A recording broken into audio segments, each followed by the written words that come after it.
मध्य प्रदेश के जंगल में हीरा कबूतर अपनी पत्नी के साथ रहता था। उसे खेती करने का बहुत शौक था।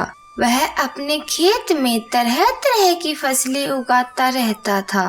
वह दिन रात बहुत मेहनत करता था, लेकिन उसे इतनी पैदावार नहीं मिलती थी जितनी वह मेहनत करता था। एक दिन उसकी पत्नी कहती है, आप इतनी मेहनत करती हो, लेकिन आपको कुछ भी हासिल नहीं होता है।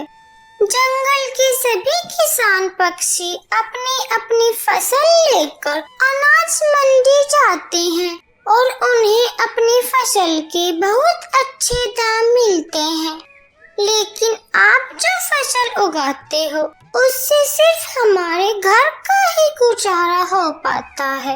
न जाने हमारे नसीब में वो दिन कब आएगा जब हम भी अपनी फसल को अनाज मंडी में बेचकर आएंगे और बहुत सारे दाम लाएंगे।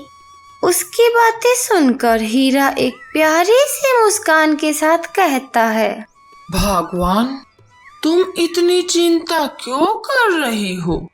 मैं तुम्हें हमेशा एक ही बात कहता हूँ कि जब हमारा अच्छा समय आएगा तब हमारी भी अच्छी पैदावार होगी और तुम देखना उसके हमें बहुत सारे पैसे मिलेंगे। हीरा कबूतर को पूजा पाठ करने का बहुत शौक था।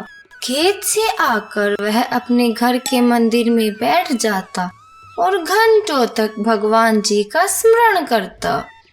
उसकी पत्नी उससे बहुत परेशान हो गई थी। एक दिन वह उससे कहती है, ना तो आपकी मेहनत कोई काम आ रही है और ना ही आपकी इतनी पूजा पाठ। आप इस खेती को छोड़कर कोई और दूसरा काम शुरू क्यों नहीं कर देते, जिससे घर में दो पैसे आ सके। भगवान, तुम्हें तो पता ही है कि खेती करने में मुझे कितना आनंद मिलता है। मैं इसे नहीं छोड़ सकता। और रही बात पैसों की, तो वो भी आ जाएंगे। एक दिन समय पर सभी काम हो जाएंगे। वो ऊपर वाला बैठा है ना हमारा ध्यान रखने के लिए, तो हम इतनी चिंता क्यों करें? न जाने तुम्हारा वह भगवान कहाँ बैठा है और कब उसको हमारा दुख सुनाई और दिखाई देगा। उसकी पत्नी यह सब बोलकर चली जाती है। अब हीरा कबूतर अपने भगवान से कहता है, भगवान जी, आप मेरी पत्नी की बात का बुरा मत मानना। वो ऐसे ही कुछ भी बोलती रहती है।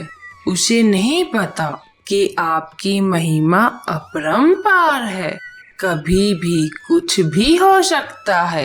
अब हीरा की सारी बातें सुनने के बाद भगवान जी सोचते हैं, अब सही समय आ गया है जब मुझे हीरा के लिए कोई चमत्कार करना चाहिए।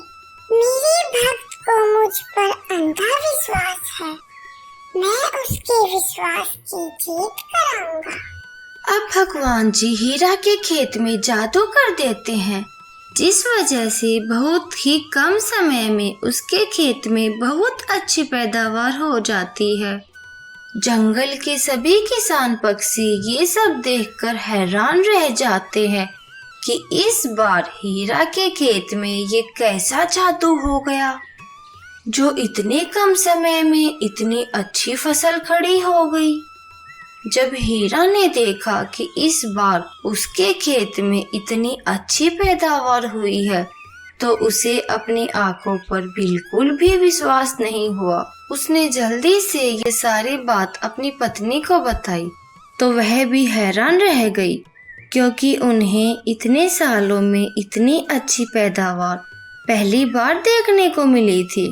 वह अपने पति से कहती है, आपकी मेहनत और आपकी पूजा दोनों आज रंग ले आई है जी। आप सही कहते थे कि समय पर सभी काम हो जाएंगे। अब हम भी इस बार अपनी फसल अनाज मंडी में बेचकर आएंगे और बहुत सारे दाम लाएंगे। जब हीरा कबूतर शाम को पूजा कर रहा होता है तो उसकी पत्नी भी आ जाती है और उसको कहती है, आज के बाद से मैं भी आपके साथ भगवान जी की पूजा किया करूंगी, क्योंकि अब मुझे भी उन पर विश्वास हो गया है कि जब तक वो हमारे साथ है हमें चिंता करने की बिल्कुल भी आवश्यकता नहीं है। अब आगे आगे उनके सभी काम बढ़िया होते चले जाते हैं। अगर आपको हमारी यह स्टोरी पसंद आई हो तो वीडियो को लाइक और चैनल को सब्सक्राइब करना ना भूलें। धन्यवाद।